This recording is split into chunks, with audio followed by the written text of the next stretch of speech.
The subcommittee will come to order to receive testimony on the President's budget request for the U.S. Navy and Marine Corps for fiscal year 26. I'll begin by welcoming the Secretary of the Navy, John Phelan, Acting Chief of Naval Operations, Admiral James Kilby, Commandant of the Marine Corps, General Eric Smith.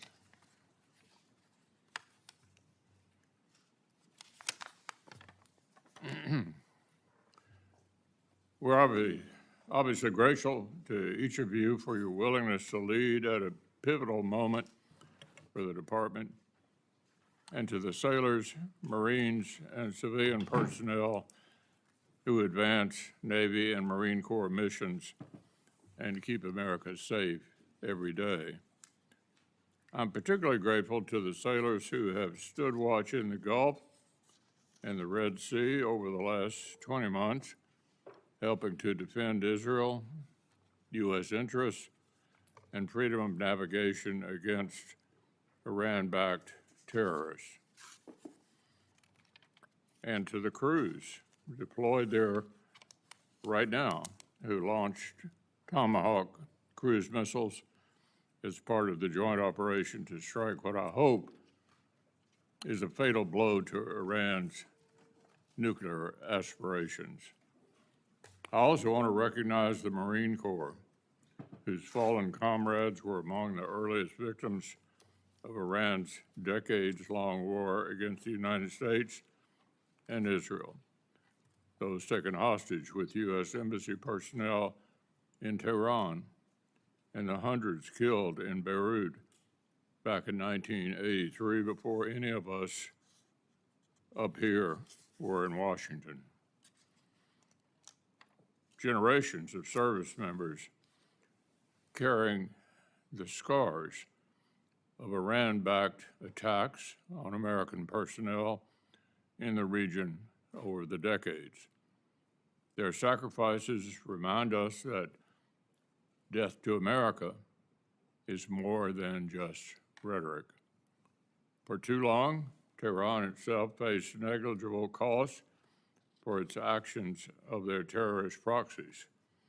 Thanks to Israel's initiative in turning the tables and the President's decision to back them up, the Islamic Republic is finally paying a steep price. This weekend's events are yet a further reminder of the challenges facing the joint force today. And my colleagues and I hope to understand the extent to which you think the President's budget request would provide the resources necessary to meet, deter, and defeat them. Each of the services is grappling in its own way with the reality of renewed major power competition and with the increasing alignment of America's adversaries. As you know, major transformations test assumptions and service culture. They test the capacity of the industrial base. And importantly, they hinge on transparent working relations with Congress and on robust and consistent full-year investments in major priorities. I'll offer just a few observations in this vein. First, the good. Secretary Phelan, I've appreciated your recognition of Congress' role in equipping the Navy and Marine Corps and the collaborative approach you've taken with the subcommittee. Your willingness to communicate transparently will continue to benefit our shared mission of restoring the Navy's preeminence. I also appreciate your persistent engagement with the maritime industrial base. Your travels to see our shipbuilding challenges across the country firsthand have not gone unnoticed. We will not solve this problem without the private sector. Likewise, General Smith, the Marine Corps spent years developing a clear rationale for major transformation, made tough and deliberate choices, and engaged Congress to effectively along the way. Marine Corps Force Design 2030 continues to offer other services valuable lessons as they pursue transformations of their own. Look forward to hearing how the Marine Corps' own transformation to meet future threats. How's it going? The good, the bad, and the ugly. But to be quite frank, the decisions this administration has made on resourcing the Department of Defense, a full-year CR that failed to address rising costs of operations and maintenance and major modernization requirements, a one-time reconciliation investment that risks new cliffs for sustainment, and a base request for this fiscal year of fiscal 26 even lower than the previous administration's 25 request. All of that makes your jobs more difficult. At the most basic level, a fiscal 26 base defense top line that doesn't keep pace with inflation, let alone with the pacing threat of the PRC, does not show that we're serious about the tasks that are before us. Neither does pretending that one-time injections of funding are a substitute for consistent appropriations. For example, none of you needs me to point out the breadth of bipartisan support for accelerating procurement of Virginia-class submarines. If the administration shares our interest in meaningfully expanding shipbuilding capacity, why are investments like this one not built into the basic budget request? Why are we allocating funds under extraordinary parliamentary authorities for capabilities that would otherwise have been funded in an annual appropriation?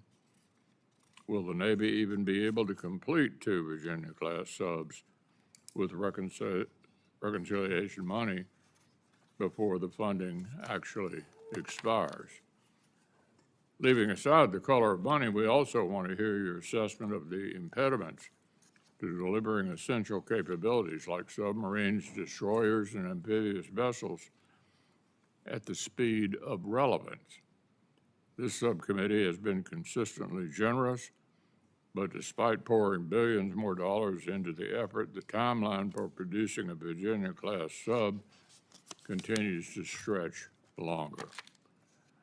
Of course, we don't just need to build platforms faster. We need to figure out how to make munitions more efficiently, especially the special missile, defense interceptors, and long-range fires on which current operations are relying very heavily. How has the Navy handled the high operational tempo of the Red Sea? How does the fiscal 26 request reflect the urgent need to deepen our magazines in a more cost-efficient manner? Finally, I'm curious about the lessons your services are taking from the current conflicts. What's the Navy learned from the demands of long deployments and the costs of air wing accidents on USS Truman? What lessons is the service taking from Ukraine's decimation of Russia's Black Sea fleet? How is the Navy approaching force protection itself? Is it hardening major assets both in port and at sea? Does it have sufficient resources to do both? What is the Marine Corps learning from Russia's ground war in Ukraine? How does information sharing at the cutting edge of modern warfare inform the service's ongoing transformation effort? To what extent is success in the face of unique Indo-Pacific circumstances dependent on things outside of your control, like logistics and transportation provided by other services or commands? We'll be curious for each of your observations.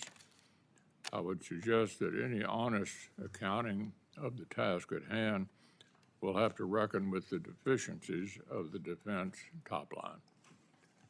If our objective is to build a force capable of projecting power globally, to deter, fight, and prevail against Chinese aggression, possibly while engaged in a conflict in some other theater. I don't see how this budget request gets us there. So we'll look forward to your testimony in just a moment. Our colleague, Senator Schatz, is filling in for the ranking member, Senator Coons. With that, let me turn it over to Senator Schatz. Thank you, Mr. Chairman, and thank you to all of our witnesses for being here today. We're holding this hearing at a pivotal moment given the recent developments in the Middle East. President Trump's decision to strike Iran was impetuous.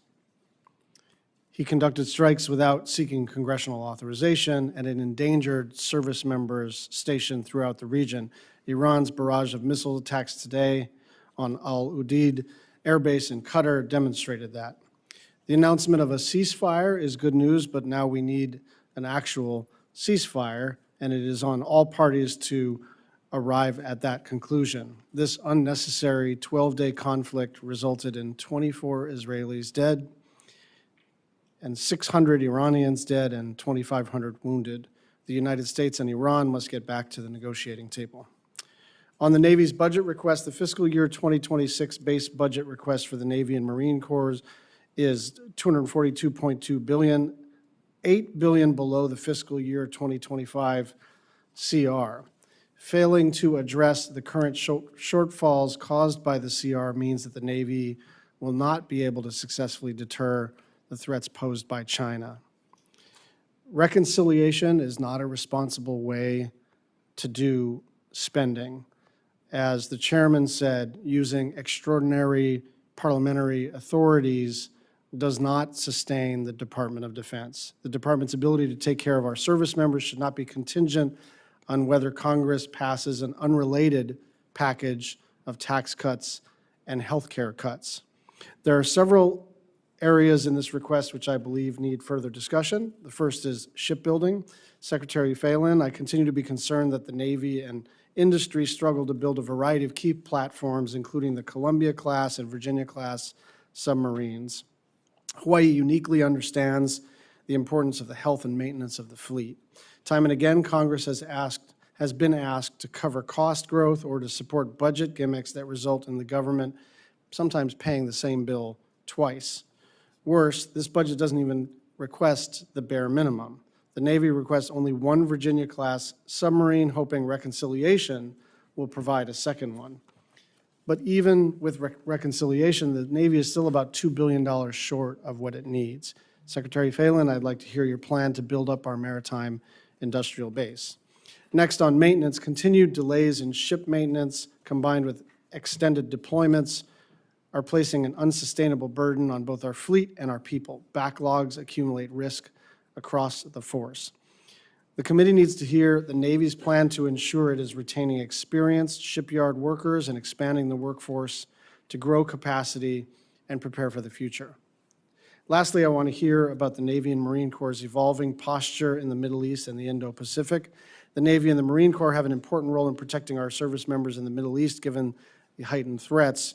But we also have to maintain a robust presence in the Indo-Pacific, not only to deter conflict there, but also to reassure our allies and our partners of America's commitment to the region. I'd like to hear about the cost of sustaining such a presence and whether our current resources are sufficient to meet the demands. I want to thank you all for your service to the country, and I look forward to the hearing. All right, we're anxious to hear from you all, beginning with you, Mr. Secretary, and then General Smith, and then Admiral Kilby. Chair Collins, Vice Chair Murray, Chairman McConnell, Senator Schatz, and distinguished members of the committee, thank you for the opportunity to appear before you today alongside General Smith and Admiral Kilby. I'm grateful to President Trump for the trust he's placed in me to lead this department and serve as the 79th Secretary of the Navy. I'm also grateful to the Senate for my confirmation and to this committee for your continued support of our Navy Marine Corps team. Senators, my North Star as Secretary is readiness. Before a dollar is spent on any capability, an exquisite platform, or infrastructure, I will always ask the following question: what is the impact to our readiness And does it increase or does it add to it? If the answer is no, we will not spend that dollar. As stated to this committee before, I'm focused on 3 priority areas. First, strengthening shipbuilding and the maritime industrial base. Second, fostering an adaptive, accountable, and innovative warfighter culture. Third, improving the health, welfare, and training of our people, our sailors, Marines, and their families. Since my confirmation 3 months ago, I've been on a listening and learning tour. I've traveled across the country and visited some of our allies overseas. I've visited our public, private, and overseas shipyards, as well as our installations. And I've met with many of our sailors, Marines, and shipyard workers. What I've learned is this: we are still the dominant naval power, but our adversaries are closing the gap at a concerning and accelerating rate. We need to make important cultural and strategic changes in order to maintain our competitive advantage. And we need to address a culture, one riddled with bureaucratic decision-making, risk aversion, and gold-plated requirements. There is no doubt we are operating in a world that is more hostile and unpredictable. As evidenced by recent conflict, warfare as we know it is changing dramatically. China is our primary competitor, both economically and militarily. With their naval fleet nearing 400 ships, China's goal is not the defense of its homeland only. It is the forward projection of power and influence. In the Indo-Pacific, our Navy Marine Corps team is deepening cooperation with our allies and partners to strengthen deterrence and keep open our sea lines of communication. At home, they are supporting Homeland Defense through Task Force SAPR, providing surveillance, logistics, and manpower at the southern border. And on Saturday, a Navy Ohio-class guided missile submarine performed exceptionally, causing significant damage to Iran's nuclear capacity and demonstrating the unmatched coordination, integration, and capability of our nation's military. The Department of the Navy's global presence sends a clear message to the world. The United States Navy and Marine Corps are prepared and ready to fight and win anytime, anywhere, and against any adversary. However, our naval superiority is under threat. For too long, we've allowed our shipbuilding industry to erode, hollowing out the very capacity we need to maintain credible naval deterrence. That must change. Rebuilding our maritime industrial base is not just a matter of economic policy. It is a national security imperative. President Trump's executive order on restoring America's maritime dominance highlights that urgency and puts us on the right path.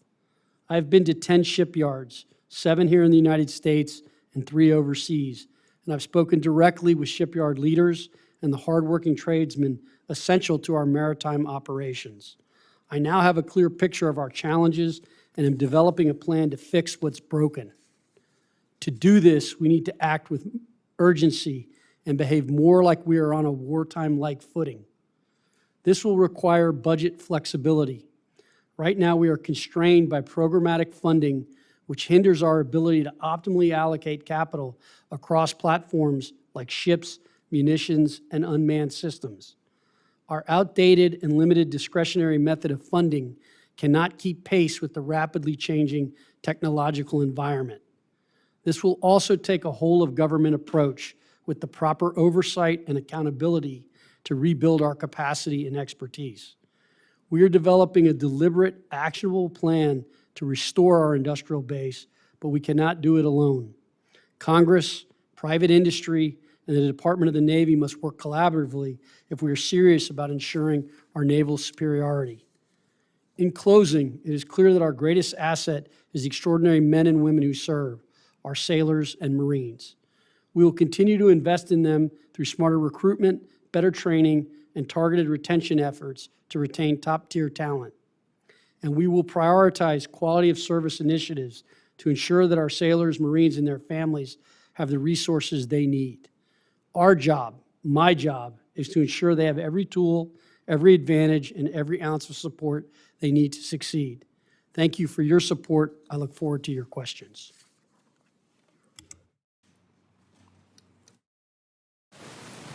Well, good morning.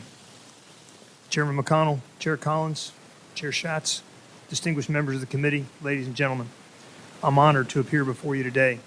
alongside Secretary Phelan and Admiral Kilby, to represent your Marine Corps. I'm going to keep my comments short so I can answer your questions. But first, I'd like to start by sharing the Marine Corps' top 3 priorities. First is restoring a 3.0 amphibious ready group Marine Expeditionary Unit presence. That means 1 MU operating off the East Coast, 1 MU operating off the West Coast, and the 31st Marine Expeditionary Unit operating episodically out of Okinawa, Japan. The amphibious ready group with the Marine Expeditionary Unit embarked is the most versatile tool in our nation's arsenal. It's the Swiss Army knife of the Joint Force. We're working closely with our Navy partners to maximize this capability. Our second priority is accelerating force design. Force design is our journey to adapt to the changing character of war. We're in the implementation phase now, fielding new capabilities and reshaping formations across the force, from our Marine Expeditionary Units and Marine Littoral Regiments to our Marine Expeditionary Forces. And finally, improving quality of life. Every Marine deserves a clean and safe place to lay their head down at night after a hard day's work.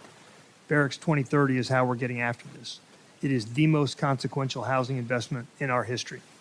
And quality of life goes beyond our barracks. We're also investing in the well-being of Marine families, because retaining our Marines means supporting those who stand beside them. They say you recruit the Marine, but you retain the family. And I'll close with this. Your Marines remain the most ready when the nation is least ready. A forward-postured force, trained for combat, and built to deliver flexible, lethal options anytime, anywhere. Thank you again for your trust and support, and I look forward to your questions. Chairman Collins, Chairman McConnell, Senator Schatz, distinguished members of the committee, thank you for the opportunity to testify on the posture of the United States Navy. Your Navy provides our nation with the sea power and sea control needed to preserve our way of life and ensure our security and prosperity.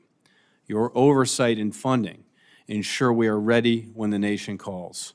I am pleased to testify alongside Secretary Phelan, who brings needed and unique skills and experience to help us accelerate the work of the Navy, and alongside my partner, General Smith, the Commandant of the Marine Corps. In the past year, our sailors have defeated hundreds of drones and missiles, executed dozens of offensive strikes in the Red Sea and the Eastern Mediterranean. They have strengthened alliances and deterred Chinese aggression in the Western Pacific. They have supported operations on the southern border, and they have maintained an unbroken strategic deterrent with our ballistic missile submarines. In short, the Navy, integrated with the Joint Force, remains postured and ready to fight and win. We remain committed to a strong global Navy, one that is prepared to defend our homeland, deter our adversaries, and prevail in war. We are laser-focused on China as our most consequential opponent while strengthening the defense of our homeland.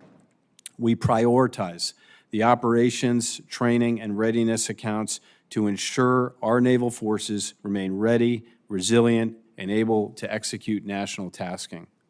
The Navy and Marine Corps preserve peace through strength through investments in our strategic deterrence of our defense industrial base and our installations via initiatives like the Shipyard Infrastructure Optimization Program. More importantly, we are continuing our strong commitment to our people, our sailors and our Navy families and our civilians through pay raises, investments in quality of service such as unaccompanied housing and childcare. But we are facing challenges. First, our platforms are not as ready as they need to be. We set an ambitious goal to make 80% of our ships, submarines, and aircraft combat surge ready by 1 January 2027. To do that, we are reducing maintenance delays and improving manning, training, modernization, and sustainment. Second, the Navy has 22,950 gaps at sea. Thanks to process improvements and targeted investments, we are on plan to reduce that number significantly by the end of 2026. We are committed to attracting and developing Americans who can innovate, solve hard problems, and dominate in combat. The Navy contracted over 40,000 sailors last year, the most since 2003. And as of last week, we have surpassed our 2025 goal of recruiting 40,600 sailors.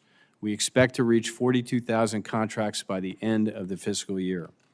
And third, our ordnance expenditures in the Red Sea have highlighted the strain on our munitions industrial base. The Navy is working with traditional primes and new entrants to close this gap, developing kinetic and non-kinetic weapons at speed and scale. In all these efforts, consistent and predictable funding is foundational, and we appreciate the continued support of this committee. In closing, I am proud of our Navy's accomplishments in the past year, and I'm excited about the growing consensus that is powering our maritime rejuvenation. The whole of government and the whole of nation effort is essential to our security and prosperity. We have work to do to ensure that we remain the world's most premier maritime force for another 250 years. Your leadership and support are critical in achieving this imperative. On behalf of our sailors, civilians, and families around the world, thank you. I look forward to your questions.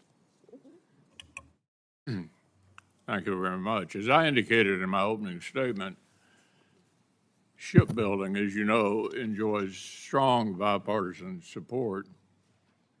And I'm perplexed as to why the budget request would move $25 billion in shipbuilding over into reconciliation, where you have a cliff at some point. The cliff, of course, could become too soon. And why, Mr. Secretary, in your view, is the shipbuilding $25 billion not still in the base request? Thank you, Chairman, for the question. I know it's an important one to you, and appreciated spending time with you recently. Look, the Department of the Navy supports a solution that provides consistent additional funding for the Navy and the Marine Corps to meet the challenges that we need. I think at the end of the day, we're going to need both the mandatory and discretionary funding to operate in fiscal year 26. So we call it one budget, two bills.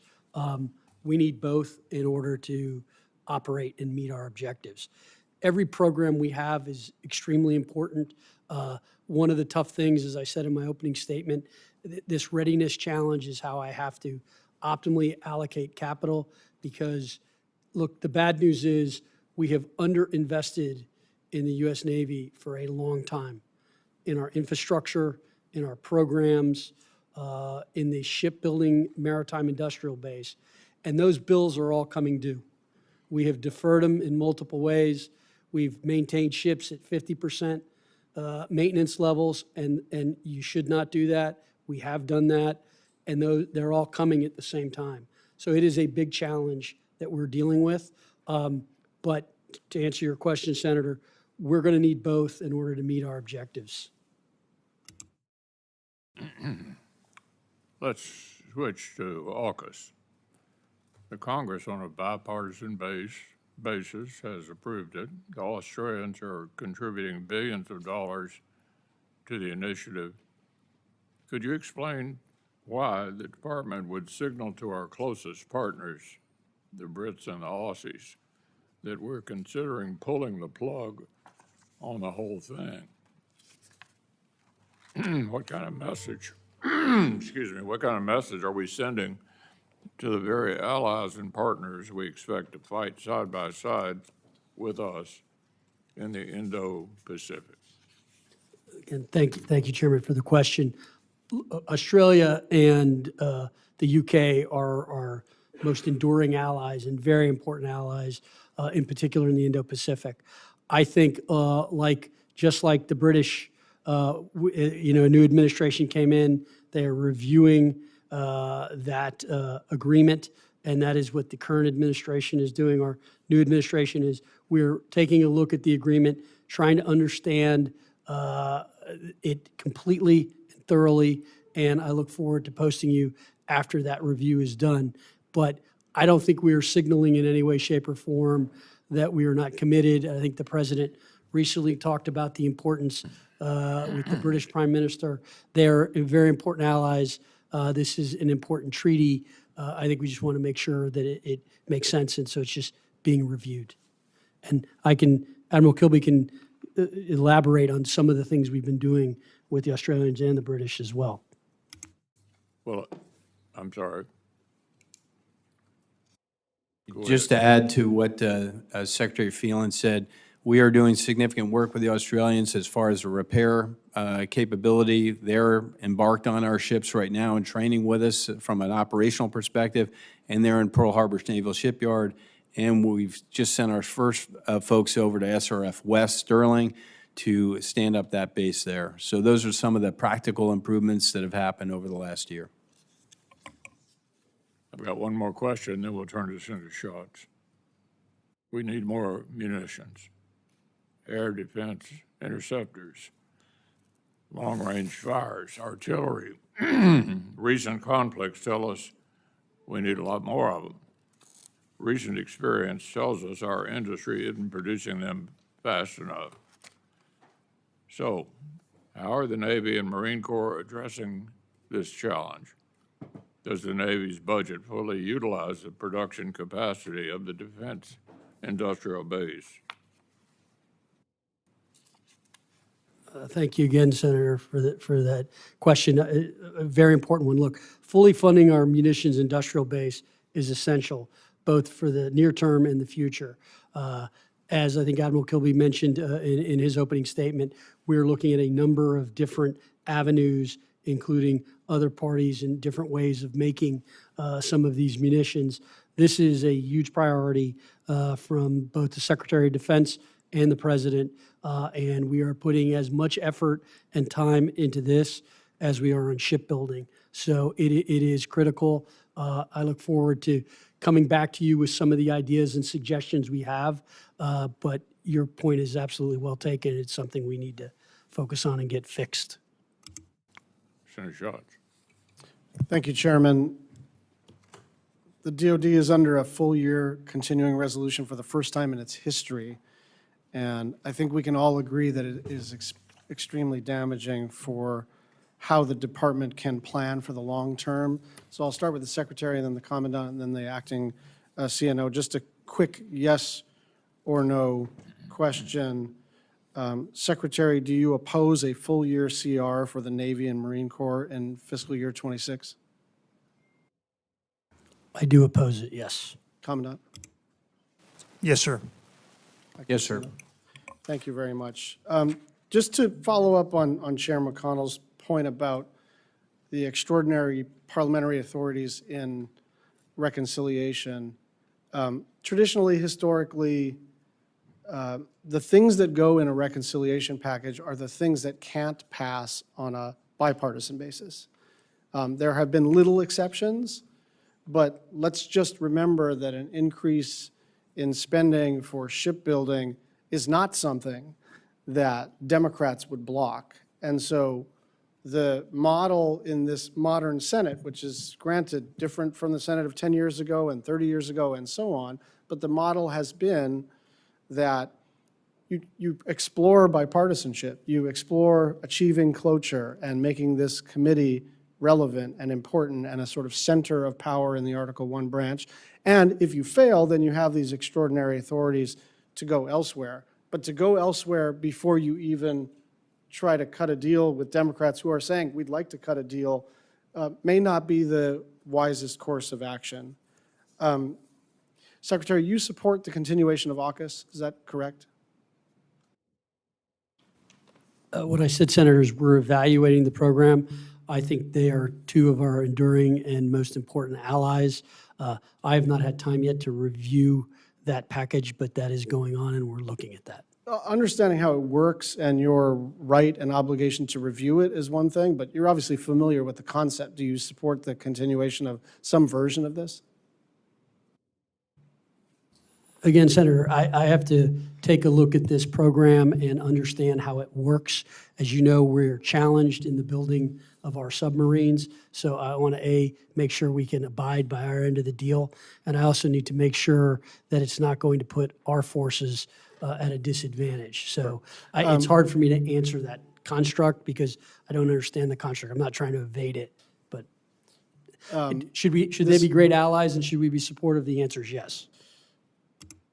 The latest round of conflict in the Middle East utilized large amounts of munitions to defend Israel from Iranian strikes. Does the Navy currently have all the SM-3s it needs for global threats? I'll take this. We do, sir, but we are, to your point, using them at an alarming rate. As you know, those are missiles procured by the Missile Defense Agency and then delivered to the Navy for our use, and we are using them quite effectively in the defense of Israel. Just about the Asia-Pacific region, in '24, DoD moved the Abraham Lincoln away from the Indo-Pacific to support operations in the Middle East. Just this month, we moved the USS Nimitz from the Indo-Pacific, and now the Gerald Ford will go to the region. That's 3 carrier strike groups. Can you reassure our allies in the Indo-Pacific that we've got our eye on the ball there? I can tell you, sir, sitting in the tank as the acting chief, that every combatant commander is involved in these decisions and understands what's happening. The benefit of your Navy is we have flexibility. So if the decision is made to change and flex and send a carrier strike group to the Indo-Pacific, we can do that at very short notice, and they're all trained and ready to go.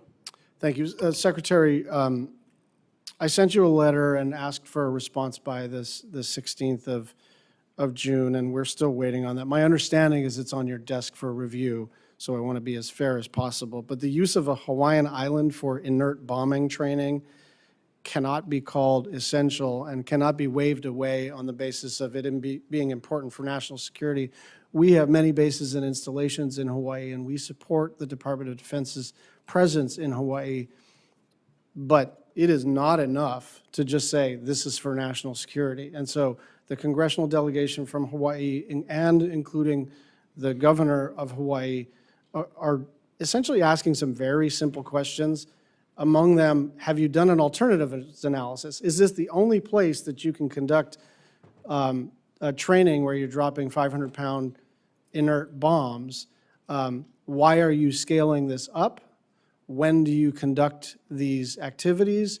Why not CNMI or California or anywhere else? I don't expect you to answer that in the next 4 seconds, but I'd like your quick comments and your commitment to get back to the delegation in writing as soon as possible. I did recently get your letter. Thanks for sending that, and obviously we spoke on the phone briefly as well. Look, we've been using that range for some time, both us and the Air Force, from what I understand.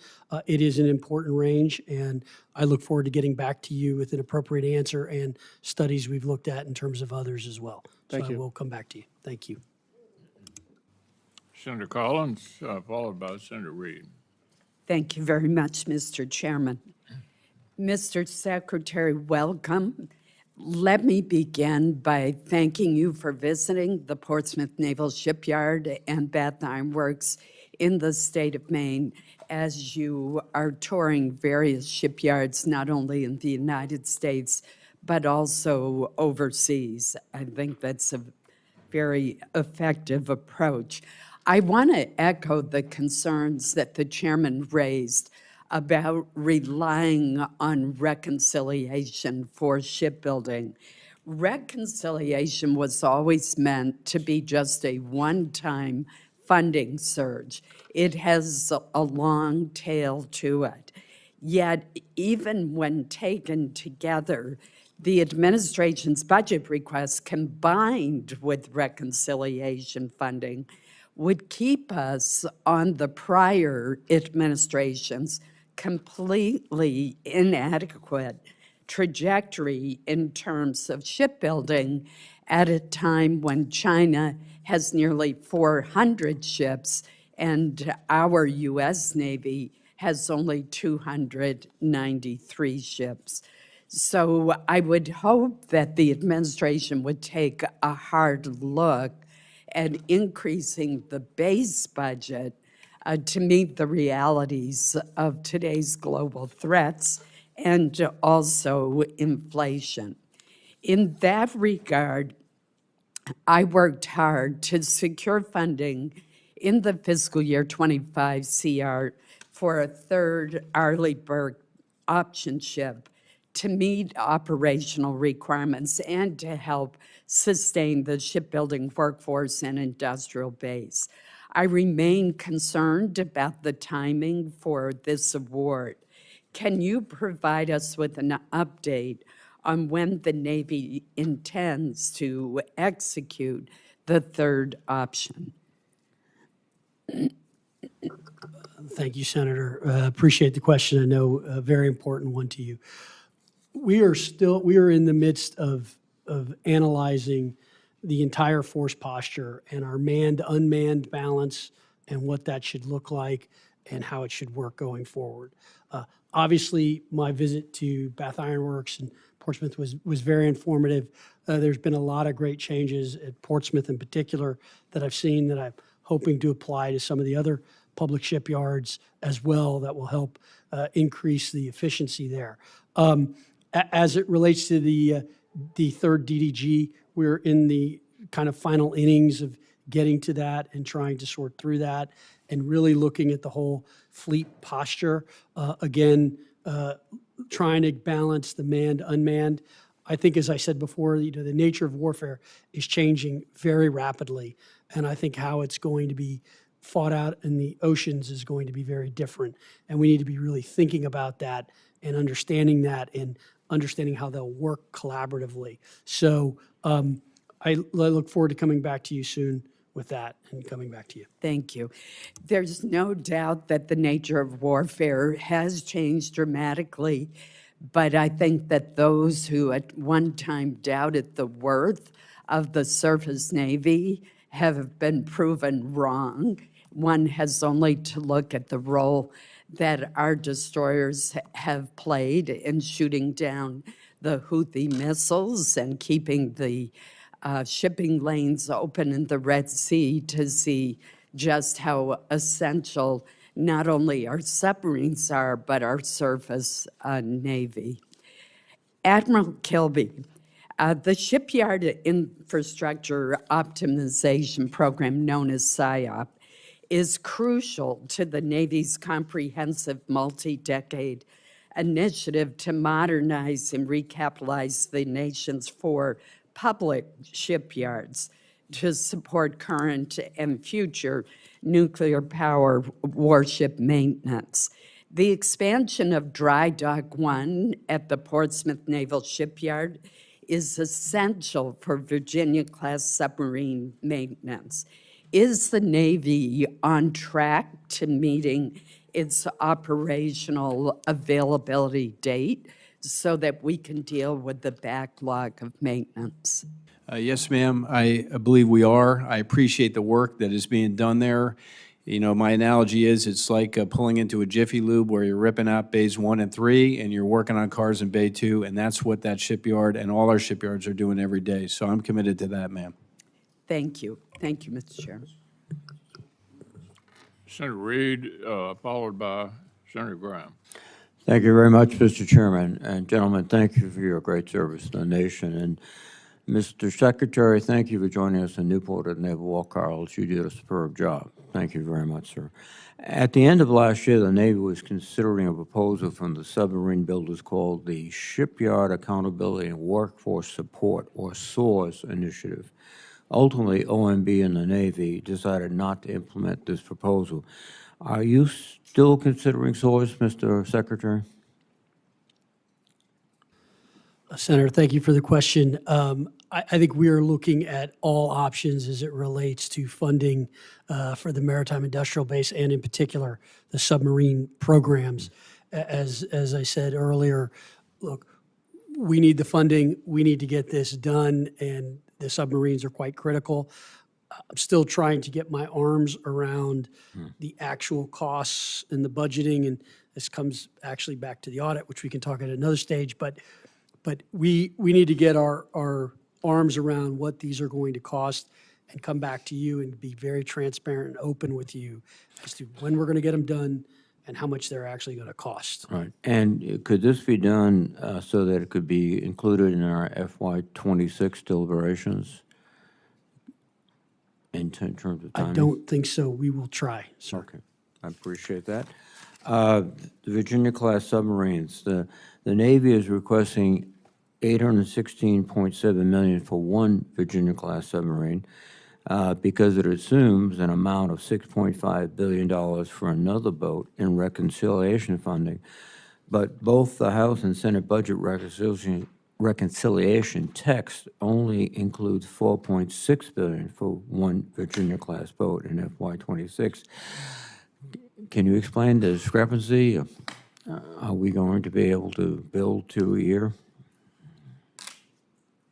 Sir, we're working hard to get to that build rate that we need to. Right now, we're at 1.1 subs a year. We got to work hard to get exactly where you want to go. I'm not satisfied with it. The Secretary is not satisfied with it. The money in our industrial base, as well as the money to procure the subs, I believe will help us get there, but we need to come back and report to you regularly on where we are with that build rate. But at this point, if we assume it's $4.6 billion in the reconciliation and $816 million in your budget, we can't get up to the 2 per year basis. Is that correct? I'm not sure about that, sir. I'll have to get back to you. Thank you. The other aspect of this, of course, is we're trying to send a constant demand signal to the suppliers, and more importantly, the subcontractors, that they will have work and they will have the ability to produce and not be afraid of that we have parts sitting on the shelf or orders that are not forthcoming. Let me shift to the Columbia-class program. It's the Navy's #1 priority. Can you give an update, either the Secretary or the CNO, about the schedule delays of Columbia-class, and what are you doing about them? I'll start and then defer to the Secretary. We now are on a pace to deliver that sub approximately 2 years late, March of '29. We are trying desperately to claw back that schedule. I work with the PEO, as does the Secretary, on where there's opportunities there to move that to the left. I'm optimistic, but the schedule of March of '29 is where we're at. I'm going to try to pull it to the left to deliver it earlier, sir. Well, again, going back to the contrast between the budget and reconciliation, the budget requests $1.93 billion for Columbia in advanced procurement funding, but there's no Columbia money in either the House or the Senate reconciliation bill. So will this $1.93 billion get you back to your already delayed schedule? I believe it will, sir. But again, we have to make the industrial base do what it's designed to do. So that is going to require a lot of work on both sides of the government and industry to make that happen, and we're committed to that work. A final question is that working with Senator McCain years ago, we developed the submarine industrial base funding, which the Navy thankfully incorporated into your budget. We do not have as yet any indication of what your plans are for what is now called the Maritime Industrial Base Program. Can you give us an idea, Mr. Secretary? Thank you for the question, Senator. We are working on those plans as we speak, and trust me, Columbia has massive priority. We're very focused on it, but I look forward to sharing those plans with you as they get further developed. Thank you very much, gentlemen. Thank you, Mr. Chairman. Senator Graham, followed by Senator Baldwin and Senator Kennedy. Thank you, Mr. Chairman. To the Navy and Marine Corps families out there, you sacrifice a lot for this country, and we appreciate it. I think those two services, families are torn apart in terms of deployment, so it's not lost upon me the sacrifices of the families. And General Smith, we need to take care of our families in the Marine Corps and the Navy. The Navy fleet goal for battle force ships is 381 manned, 134 unmanned, for 515 fleet size. Ms. Secretary, is that the right number still? Thank you for the question, Senator. I know very important to you. One, I should just make we're currently at 292, not 293, just so I get that on the record. Look, I am working through those numbers and trying to get to those numbers. We don't know yet. You're going to get back with us about, is that still the right? I'm going to get back to you as to what the right number is. Okay, great. Let's say for a moment that was the right number. When can we expect to have all this stuff built? In the next 10 years? That's another one I'm going to have to get back to you. I think it'll be that's very fine. hard. That's fine, because the reason I ask that, I don't know if it's the right number. I don't know how long it's going to take, but I know this, that China has 400 ships, and by 2030, they're going to have 435. So we need to get on with it. And it's really not blaming you, it's just a system. And we need to have a goal and get to it like the Manhattan Project. I'd like to have a pot of funding for the Navy outside of the budget top line so we could get this done, because we're never going to get it done in the top line. So if it's important to us as a nation, we'll give you more money and more flexibility. Budgets are based on threats. Is that right, Admiral? I hope so, sir. Well, they better be, because sir. we don't want to make it a jobs program. Let's look at the threats. Is Iran a threat to the United States? I believe it is. Okay, I do too. The Russia-Ukraine conflict, does that matter to the United States in terms of how it ends? I believe it does. Is China watching what happens with Russia regarding their invasion of Iran? Yes, sir. And how that ends could affect whether or not they invade Taiwan. Is that correct? I believe so. China has a pretty ambitious plan for the region and the world. Is that correct? Yes, sir. ISIS and Al-Qaeda, General Smith, they're still out there, right? They are, Senator. Yeah, they want to come here and kill us if they can get here. Is that right? They would. Yeah, I agree with that. Let's get back to Iran. Congratulations on the attack, Operation Midnight Hammer, and the Navy role in it. I disagree with my Democratic colleague. I think this was a necessary, effective, and quite frankly, brilliant, bold, long overdue effort by the United States to substantially degrade or destroy Iran's enrichment capability, which seems to be everybody's goal for them not to have a nuclear weapon. Well, you can't really have a nuclear weapon if you can't enrich, and so I support that. But about negotiations and the ceasefire. If the ceasefire leads to peace, it's a really good thing. If the ceasefire leads to rearming and regrouping of Iran, it's probably a step backwards. Does anybody know if Iran has changed its regime goal of destroying the state of Israel? Has there been any indication they've abandoned that goal? Not to my knowledge, Senator. Has there been any indication they've abandoned the goal of dominate Islam and to attack Saudi Arabia as the leading Sunni state? Not to my knowledge, Senator. Okay. Is there any indication that they are less antagonistic toward us as a nation after the ceasefire? Yeah, a good answer, not to my knowledge. It's not to my knowledge. I agree with it, not to my knowledge. The only reason I mention all this is that we're asking Israel to sit down at a table with people who have it in their equivalent of the Constitution to destroy the state of Israel. How do you negotiate with somebody who writes down in their founding document, we want to kill all the Jews? So what I'm asking our country and the world to understand is if we can get peace, that would be great. But the only way you're really going to have peace is for the regime to change its behavior, either through personnel or ideology. And I just want to say this very clearly. Until Iran renounces their regime goal of destroying the Jewish state, until Iran recognizes the right of Israel to exist as a nation and the Jews to exist as a people, we're nowhere closer to peace than we were before. The capability of Iran to enact their agenda has been greatly reduced.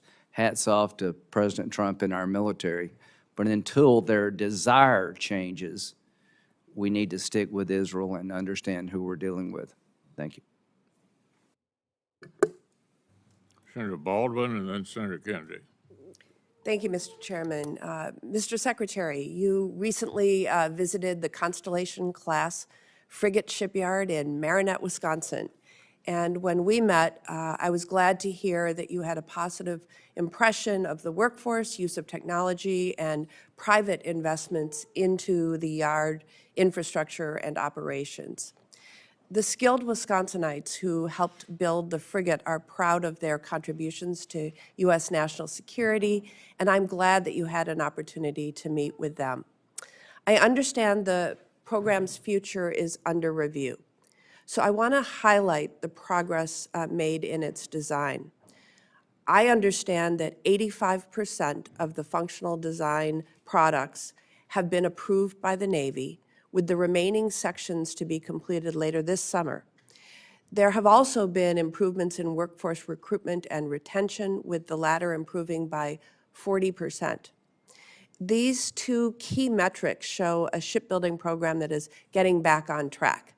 And I continue to believe that the frigate must be a key part of President Trump's goal to grow the size and capability of the Navy fleet, as well as revitalize the maritime industry, including in the Great Lakes region. So, Mr. Secretary, can you please share your plans for the frigate program? Thank you, Senator, for the question. I know very important one to you, and I enjoyed our time in your office. Look, the frigate program has a number of challenges, and I am currently evaluating it, both as it fits in the overall force posture and in the program itself. At the end of the day, and I also appreciate the investment that's been made by Fincantieri into the shipyard. What I would say, and I probably should have said it earlier, is we have more ships to build than we can, for 10 years, that our shipyards can handle. So I am not concerned about work for shipyards in America. We cannot build what we need today. We can't come close. So there is an enormous amount that needs to be done. So I look forward to chatting with you more. We're still going through this as it relates to the frigate program and the challenges that are currently in place with it. And I will follow up with you on that once we've made a decision. And I have a follow-on question on this topic. I know that you and President Trump share my concern that China is outpacing us dramatically, both in shipbuilding, both militarily and commercially, and that we need to take action to level the playing field because they're cheating. That work began with the United States Trade Representative's Section 301 investigation into China's shipbuilding dominance. The actions that the USTR has taken in response to that investigation, and the introduction of the bipartisan Ships for America Act. But we really do need, Mr. Secretary, a whole of government approach to ensure success and strengthen our shipyards here at home. I was concerned to hear that you have made comments indicating that you are open to all options to build ships as quickly as possible. So, Mr. Secretary, do you plan to pursue building U.S. military vessels in foreign countries? Senator, thank you for the question. Look, all options have to be on the table. The way I look at this is we have a short-term issue and a longer-term issue. The short-term issue is, to your point on China and the number of ships, we need to get hulls in the water, and I need to figure out how to do that as fast as we can. And So the answer is yes, you're considering we're considering it. All options, as I said, are on the table. I think at the end of the day, the long run of what we are trying to do and what the president really wants to have happen is to build out our maritime industrial base, to look at, can we expand capacity at existing yards? Do we need new yards? So I just want to underscore, I am a strong believer in using U.S. tax dollars to support U.S. workers and U.S. businesses, and I believe in Buy America policies for building naval ships. Just want to put that on the record. Finally, I want to ask you to uphold the integrity of your office by not caving into political partisan pressures to rename a whole fleet of ships honoring civil rights leaders. When Secretary Hegseth was before this committee, I made clear that his spiteful decision to rename the U.S. naval ship Harvey Milk, and intentionally do so during Pride Month, disparages not only Navy veteran Harvey Milk, but countless service members who were and continue to be wrongfully discharged. The John Lewis class of ships honors American leaders such as Ruth Bader Ginsburg, Harriet Tubman, and Robert F. Kennedy for their efforts to combat inequality. If you proceed with renaming the Harvey Milk, will you also rename the U.S. naval ship Robert F. Kennedy? Senator, thank you for the question. I know it's an important topic to you. And to many. And to many, absolutely. I think we are reviewing all naval installations and ships and making sure they align with the priorities of the President and the Secretary of Defense that they've outlined. This committee will continue to pursue serious work in the interests of American national security, and I ask you to choose to join us in that endeavor, and I hope that we can agree that there's more important work to do than what we're just discussing. Senator Kennedy, and then Senator Murray, and then Senator Moran.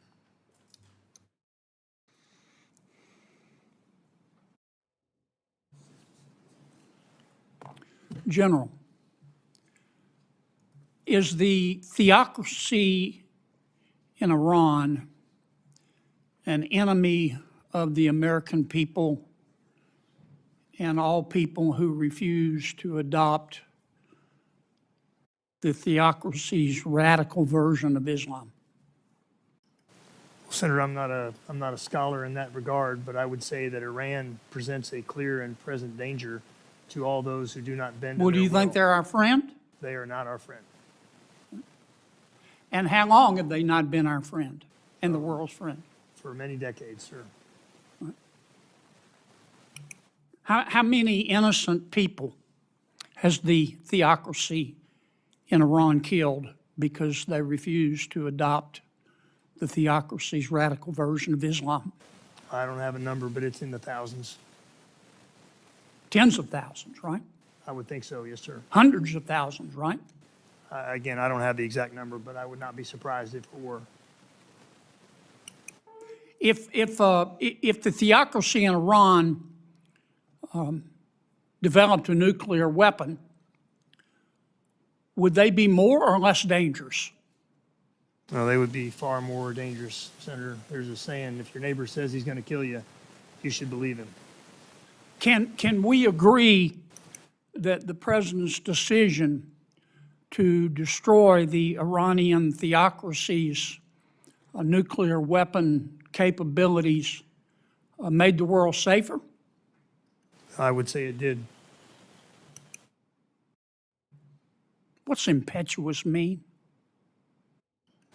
Well, sir, impetuous means, again, I'm a poli-sci major from the Texas State School. Impetuous means flippant. Yeah, I would say without flippant. thought, without care. Yes, sir. You're not a politician, are you? No, sir, I am not. Okay. One of my friends on the committee said that America's decision to destroy the Iranian theocracy's ability to make a nuclear bomb was impetuous. Do you think that's an accurate description in light of the theocracy's years of hatred and bloodshed? Well, Senator, I would say it is a good thing that Iran does not have a nuclear weapon. Yeah, I would too. I don't understand why we can't agree on that. I don't. Let me talk about shipbuilding in a few minutes I have. Mr. Secretary, for the last 2 decades, well, let me ask the Admiral. He's not a politician either. Admiral, in the last 2 decades, we've doubled the amount of money we have given the Navy to build ships. We've actually had fewer ships today because we've retired more than we've built. Tell me why in 30 seconds. Well, the simple answer, sir, is we were building 4 or 5 DDGs a year in the mid-'90s, and we're building 2 a year now. So Why? that's the We've simple given you math. more money. Well, they cost more money, sir. How much money do you need to catch up to China? I'll have to get back to you on the specific answer. I think I'd be satisfied in the meantime to just build at the rate we're supposed to and not be behind. How far behind are we? We're behind in every ship class to different rates, Okay. but at least years. We can't catch up without our private sector shipyards, can we? We cannot. Okay. Both Tier 1 and Tier 2 shipyards, right? Yes, sir. We've got to do better, Admiral. This isn't acceptable. In the last few seconds I have, I want to make a comment about the money and the way we're going to get it to you. Nothing would please me more. I would do old man backflips to see the United States Congress put together a budget supporting our military that looks like somebody designed the damn thing on purpose. Last year, this committee worked very hard. We put together 12 bipartisan bills. A lot of us had to swallow things we didn't want to swallow, but we wanted to get it to the floor. And Senator Schumer refused to even put the bill on the floor. Now, what makes anyone with an IQ above their weight or their age think that now that he is in the minority, Senator Schumer is going to cooperate with us to get a budget on the floor? What I'm trying to tell you is, back here on planet Earth, you're going to have to make do with the money we get you on reconciliation. We're headed toward a series of CRs. I hope I'm wrong. But again, I live on planet Earth. We can do more than one reconciliation bill, but you and your colleagues need to start planning for that eventuality. Maybe it'll change. Maybe someday donkeys will fly backwards too. But for the foreseeable future, I don't see it. That's regrettable, but it's reality. We need to plan for it. Just like we had to plan for the reality of Iran having a nuclear weapon. Thank you, Mr. Chairman. Thank you, Senator Kennedy. Senator Murray and then Senator Moran. Thank you, Mr. Chairman. Mr. Secretary, Puget Sound Naval Shipyard, located in my home state of Washington, is one of the largest shipyards in the country and the only shipyard on the entire West Coast that can dry dock Nimitz-class aircraft carriers. It's a huge asset to the Navy and the overall Indo-Pacific strategy. Right now, PSNS is undergoing important renovations to address seismic vulnerabilities and prepare for the new Ford-class aircraft carriers. This administration, however, is actively encouraging our shipbuilders to leave their jobs and putting up absurd barriers to hiring new civilian workers. Almost 2,000 naval shipyard workers have already taken the deferred resignation under the threat of looming mass layoffs. And Trump's Office of Personnel Management is insisting on approving civilians one by one, which is creating massive slowdowns and ballooning wait lists to hire the workers that we need at every base in this country. And on top of that, on May 29th, OPM added a requirement for new civilian, nonpartisan hires to write about how they would, quote, advance the president's executive orders and policy priorities as part of their application process. Secretary Phelan, how does a welder's fluency in or support of Trump's executive orders relate to their qualifications as a welder?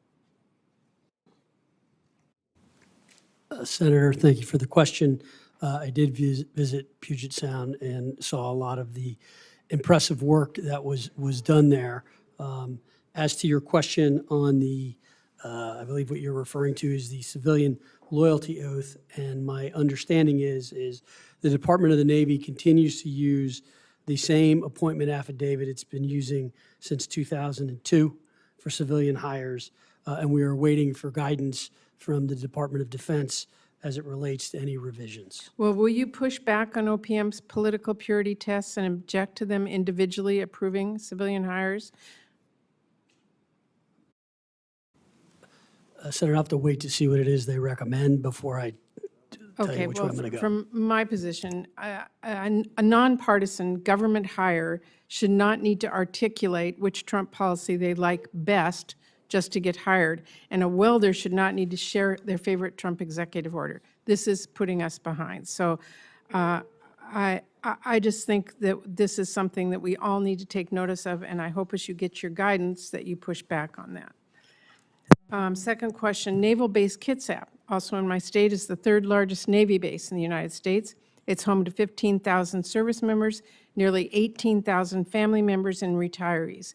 But since 2022, the Defense Health Agency has repeatedly ordered the base's hospital to cut critical staff and medical care, which has been devastating for our service members and their families' access to health care. Right now, in fact, Naval Hospital Bremerton's internal medicine department has zero physicians for over 2,000 patients. Instead of hiring anyone, DHA is forcing patients now to travel over an hour on a good day each way to Madigan Army Medical Center at Joint Base Lewis McChord. Mr. Secretary, this is just unacceptable. Can you fill me in on what the Navy is doing to fill those vacancies at Bremerton? Senator, thank you for the question.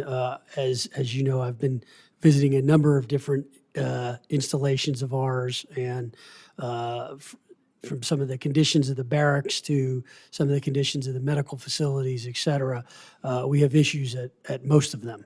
On that specific one, I'm going to have to get back to you and get some more detail on it, which I will do.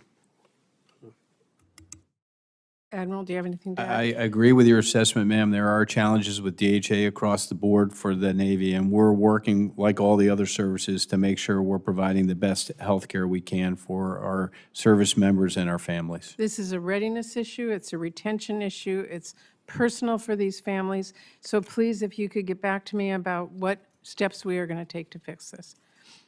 Finally, let me ask you about Naval Station Everett. It was designated as the home station for the new class of frigates in 2022. However, the design delays have postponed production for the last 3 years. I understand that you and the department leadership are considering several options for the future of the Constellation-class frigate, and I'd emphasize this committee needs the budget details to put this bill together. So if you can make sure we have that and talk for a minute about what you see as the implications for Everett under the different scenarios the department might propose for the frigate program. So let me take that one for the record and come back to you. I would appreciate the response to that. Thank you very much. Thank you, Mr. Chairman. Senator Moran, followed by Senator Durbin. Senator Capito, she returns, and then Senator Hoeven. Chairman, thank you. Mr. Secretary, Admiral, General, thank you for your presence and your service. Let me start with you, General Smith. You would be aware that the Army has decided to transition from traditional rotary wing tilt-rotor aircraft for its FLRAA program. Can you highlight your experience in the Navy about the speed, range, runway independence, the overall operation and relevance of tilt-rotor technology that it brings to the warfighter? Yeah, I can, Senator. Our MV-22 is the workhorse of our fleet. It provides vital speed and range capability and an unmatched versatility as to where it can land. It can land like an airplane, can take off like a helicopter, can carry a pretty significant internal load, and can go at speed. Thank you, sir. Admiral, let me ask you a question. There's been $4 billion in damage from fires on board ships undergoing maintenance from 2008 to 2022. The GAO determined that these ships face a high risk of fire because repairs involve sparks or welding in confined areas. Is the Navy evaluating alternative repair processes like the press connect fittings, which do not require open flames? Sir, I'm open to evaluating all those technologies, as well as ensuring that we're doing the right things when we're doing hot work on our ships to mitigate that potential. I share your concern. What's the status of where you are on this topic? I will have to get back to you on that specific technology, but we have made a lot of efforts to combat that dangerous environment from a supervisory perspective, et cetera. But I'm open to that, sir, and I'll get back to you. Thank you, sir. Secretary Phelan and/or Admiral Kilby, the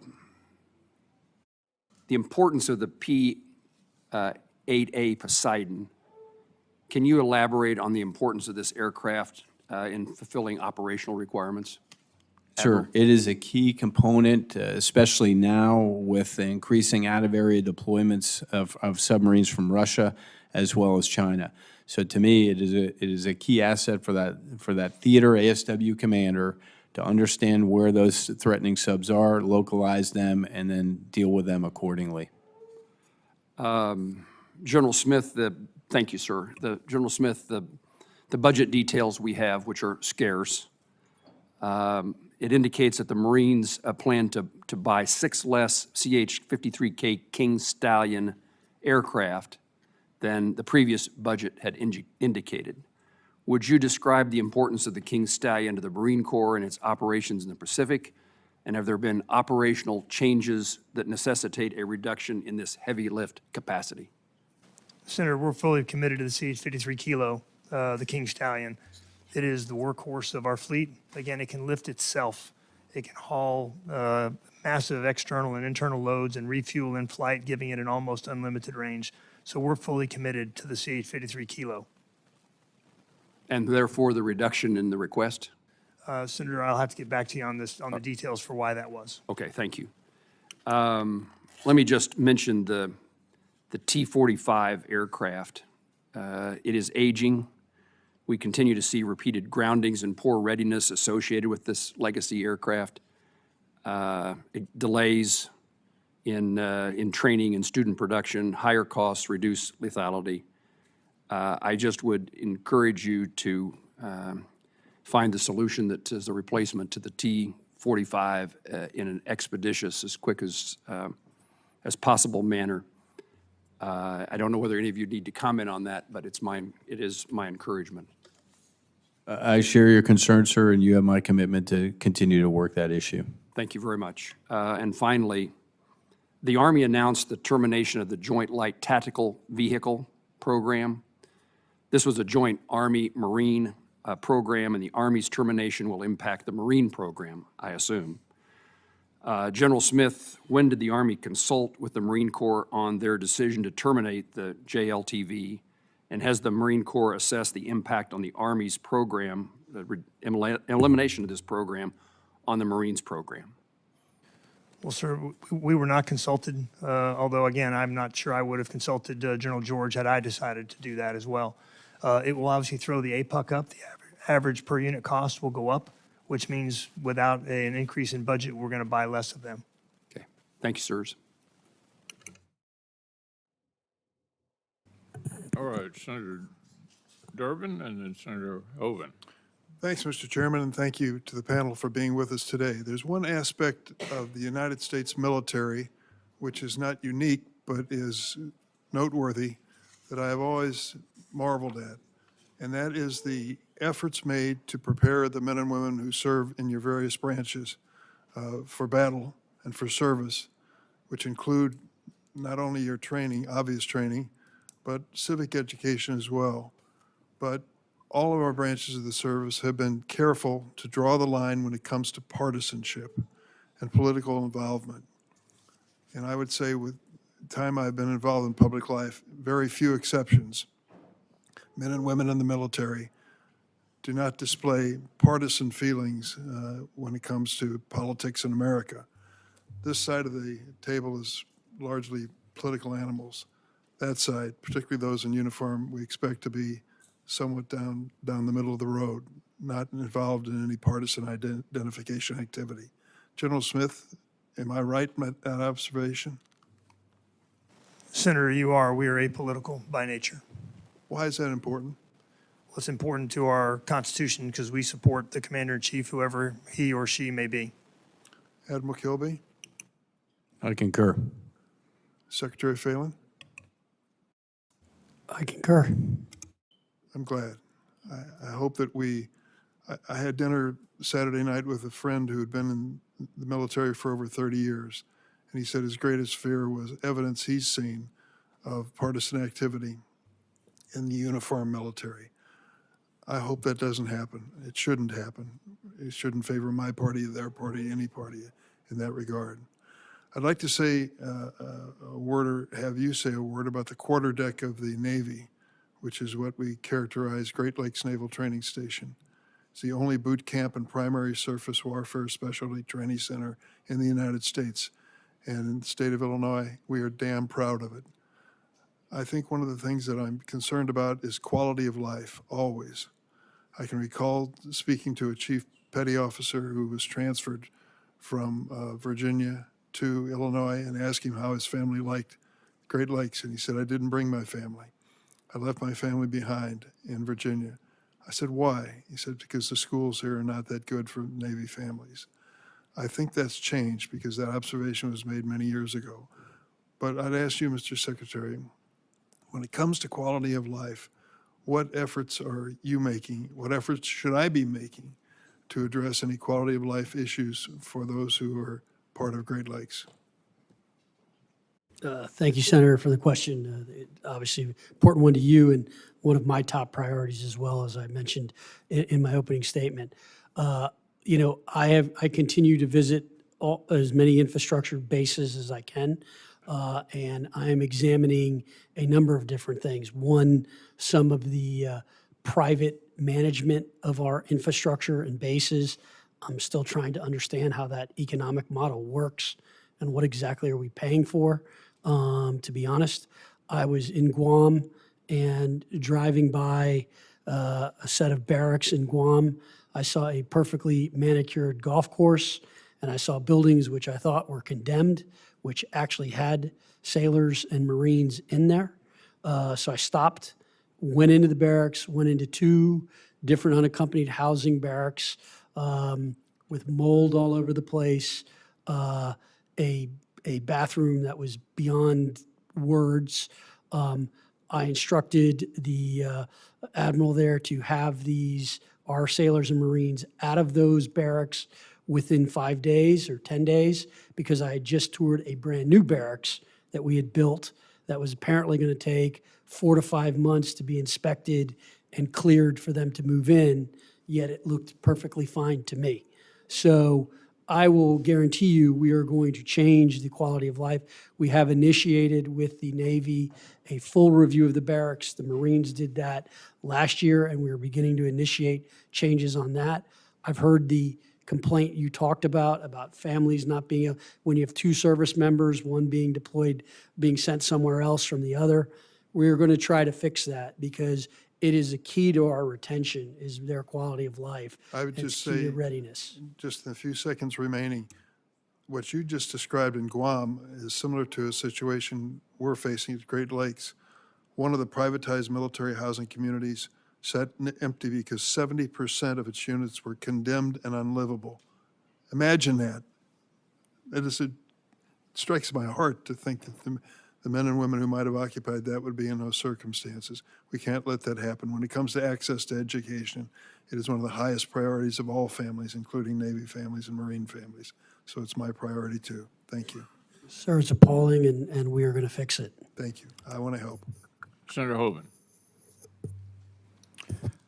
Thank you, Mr. Chairman. Admiral Kilby, for the attack on Qatar yesterday, 14 missiles by Iran. Were they shot down by Qatar? Were they shot down by our forces, and by what systems? To the extent you can cover any of that in non-confidential, would you go Yeah, through I that? can get you specifics, sir, but I believe the Patriot system was the most effective U.S. system in support of that. Whether or not there was any Qatar defensive measures taken that were excessive, I'll have to get back to you on that. So primarily it was our Patriot batteries? Sir. At UD there that Yes, sir. fired on? Okay. For all 3 of you, starting with you, Mr. Secretary, do you think that the United States needs to keep its lead in ISR technology, or can we just tell the Air Force and Space Force, nah, we don't need the new ISR systems, we'll just do everything with satellites? Or do you think in the near-peer competition and for what's going on in Ukraine and the Middle East and everywhere else, we actually need the new ISR technologies that will enable us to make sure that we can be there for long periods of time with nobody knowing and with kinetic capabilities? Thank you, Senator, for the question. Yes, we need to have good counter-ISR capabilities, and I'm always someone who believes in combat, and also in navies and ships, you need redundant systems. You need backups. you need different forms of systems. And so I think it's a critical thing that we need. Admiral, your same question. I share Secretary Phelan's belief in this. I think multiple systems is good. When we have a single answer, it can be engineered against. So we need to have terrestrial systems, air and surface, as well as space, sir. General? Yes, sir. Our investment in that is the MQ-9, a big wing drone, along with other ISR capabilities, but they're vital to us in the Indo-Pacific based on their endurance and their range. And the MQ-9 is something you would use in the Indo-Pacific from land, which is vitally important to support naval ships and Yes, sir. submarines, Absolutely. right? That is the purpose of it. And it's not just the existing systems, MQ-9, but we need the newer, high-tech systems as well, right? That is right, sir. We're always looking to improve. Okay, thank you. And frankly, the Navy, you have been strong on this, and I commend you for it.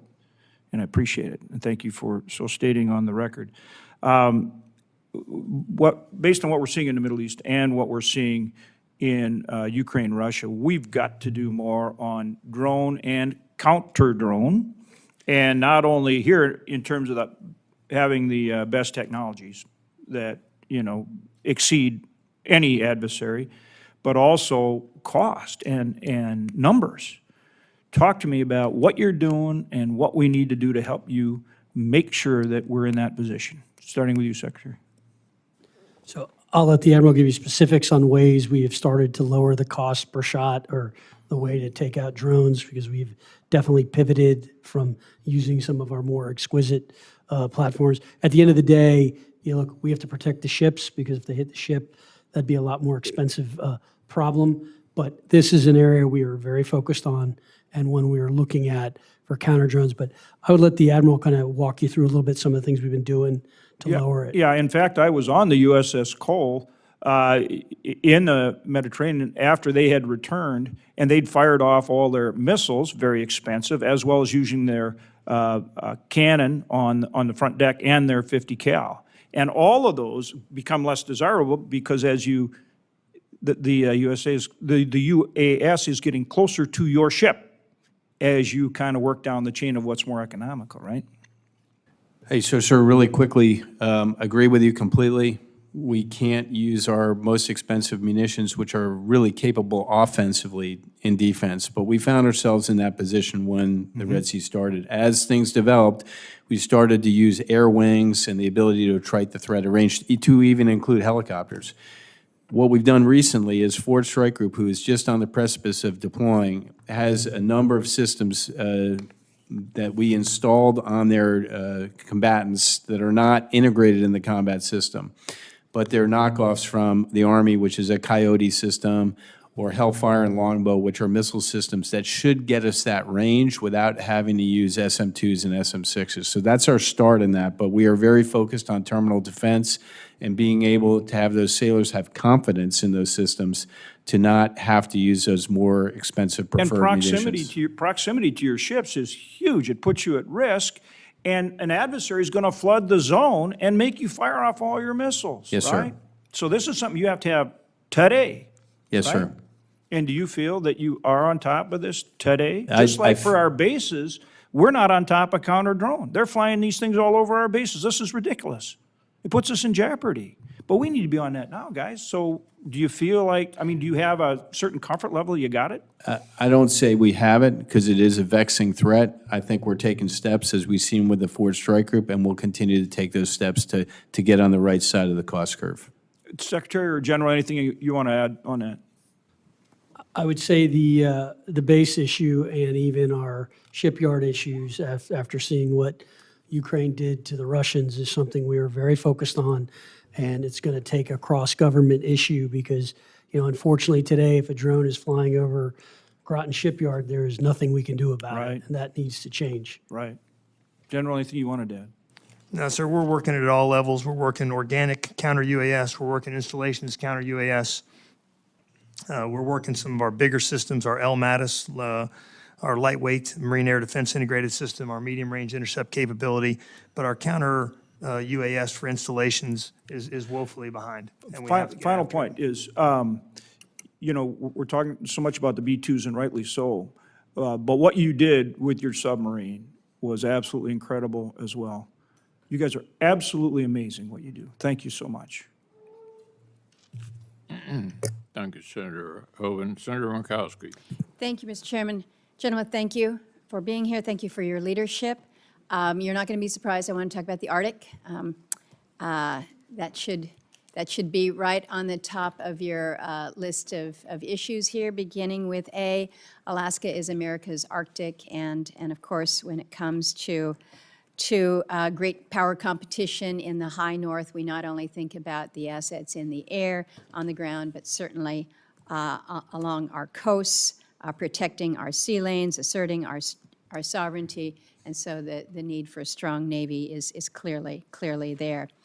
So, Secretary Phelan, you've been in this position now for, I don't know if it's been a full 100 days, but probably close on there. So, if you can share with me and those on the committee really where you see or how you see the future of the U.S. Navy's role in the Arctic, and then more specifically to that, what kind of resources you plan to put towards national defense in the high north, and then how, as a committee, how do we measure that success? Thank you, Senator, and I know this is a topic important to you and appreciated the time we spent in your office. We are looking, obviously, Alaska is a important strategic part of our defense, and so we are looking at a number of different things across Alaska that will help increase efficacy and deterrence for us. I can let Admiral Kilby comment on some of the specifics we've been considering, but I look forward to getting back to you as we develop that out and have a clearer picture of what we're doing. But it is a important one. We do use it for training as well as bases or refueling and flight ops, et cetera. So there's a number of different things we currently do and we'll look to expand as well because that area is definitely getting more contested as we've seen. Well, and as you acknowledge, our adversaries already view this as an area of competition. And so I don't want us to be in a situation or a place where the Navy is still viewing the Arctic as future operating environment. We can't be looking at a piece of paper and saying, okay, we're going to sketch this out beginning in 2030, 2035. It is now, it is happening, it is real. And we are seeing certainly other branches of the government that are keenly focusing on the Arctic, and it seems that the one lag here has been Navy in terms of that engagement. I'm going to turn to you, General Smith, with regards to Marine Corps presence in Alaska. What do you see as an increased role for the Marine Corps in Alaska and in the Arctic? I have had opportunities to be in Norway, other parts of the Arctic, outside of the United States, where I'm proud to see our Marines, other forces training in an Arctic environment. But I also know that just as we can train in Norway, we have an equal opportunity to do so in Alaska in a pretty tough Arctic environment. If you can survive in that environment, you can make it anywhere. So if you can share with me what you think the role of the Marine Corps in the Arctic is. Yes, ma'am. There's a saying, the cold makes cowards of us all. Yes, it does. It's very humbling. And Alaska offers some of the most brutal training, brutally cold training that can be had. Primarily for the Marine Corps, it's the airspace. Our F-35Bs and Cs can only maximize their full potential in the Alaskan airspace because of its vastness. Because as soon as you turn on certain systems, they're immediately picked up by satellites, they're immediately picked up by Russians and Chinese. So the airspace that's in Alaska is what I'm primarily interested in. And our F-35 pilots love going to Alaska. My assistant Commandant, General Christopher Mahoney, F-35 pilot, says there's nothing better than training in Alaskan airspace. I would agree. I'm going to switch gears just for 1 second here, and I really am down to 1 second. But Secretary Phelan, you were in Guam last month or so, and you said you were appalled and actually very upset after seeing the barracks conditions at Andersen Air Force Base where our sailors were living. I've been out there. I've seen some pretty tough conditions myself. What were the results of the recent barracks inspections? What action is the Navy taking to fix and allocate resources towards barracks in poor conditions, not only in Guam, but I mean, this is a big deal, as I'm sure you know. Yes, it is, Senator. Thank you for the question. So the Marines and the sailors who were staying in those barracks have been moved out to brand-new barracks at Camp okay. Laz, so they're out there. And I can let the Admiral tell you about the actions we've taken so far. Hey, ma'am, thanks for the question. We did a room-by-room search for every barracks room in the United States Navy. And we found, unfortunately, about 3% that were unsat. So we've taken those sailors and are moving them out and refurbishing those barracks. It's not, it's a tough problem for us. When I was in Hawaii, I found a Arizona hall, which probably 20 years ago was okay, but because temperature has risen, not having air conditioning is not satisfactory for our sailors. So we moved all the sailors out of that barracks and are now trying to decide, should we put in, room units or some kind of system to make it habitable again. So we're committed to the Secretary for quality of life to get after this for all the reasons we described, because we need to treat our sailors like they are, world class. And if we treat them that way, then they'll be encouraged to stay in. Thank you. Thank you, Mr. Chairman. Well, we've heard a lot of discussion about the amazing development of drones and what they can do. In the Black Sea, for example, without much of a navy of its own, the Ukraine use of drones has produced some pretty good results. Neutralized Russia's Black Sea fleet with cheap drones. On land, more than 2/3 of the casualties since Russia's escalation have come from drones.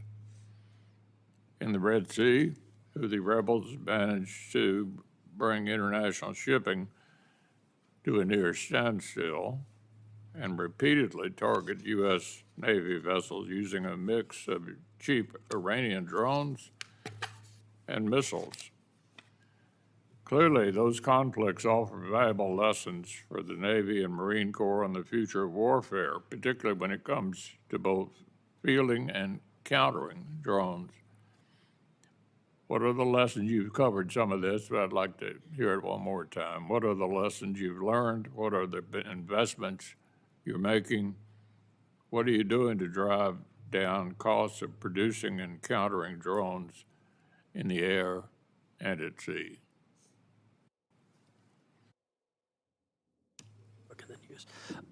Thank you for the question, Senator. Look, we are all learning lessons in real time. I'd say the one thing I would say to you as it comes to drones, and I kind of touched on it a little bit in my opening statement, how we fund our drone development is going to be very important. And I think programmatically funding it is going to be tricky because the technology is changing so quickly that if we get stuck on one program, we could end up being obsolete very quickly. We are testing a number of different drone systems undersea, on the surface, in the air. Both forces are doing a lot of incredibly good work. And how that fits in with the whole force design is something we're spending a lot of time. We have to think about defense, offense, and surveillance. All are things we are doing as we speak. They are cost effective. They're very effective. And so we will continue to stay very focused on that.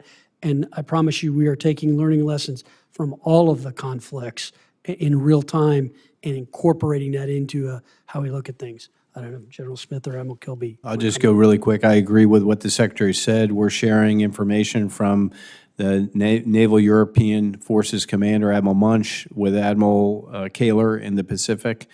One of our areas is called non-traditional sea denial, which is a combination of unmanned air, surface, and undersea vessels.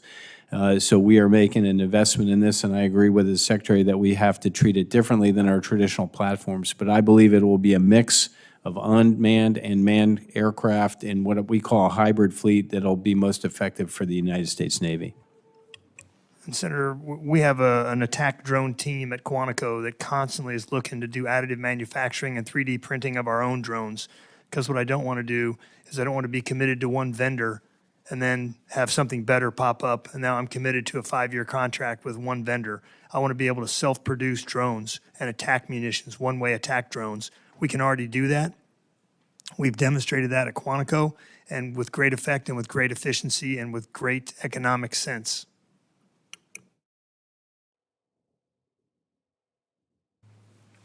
Well, if there are no further questions, senators have 1 week to submit additional questions for the subcommittee's official hearing record. We request your responses be received within 30 days of receiving the questions. The subcommittee stands in recess, subject to the call of the chair. Thank you.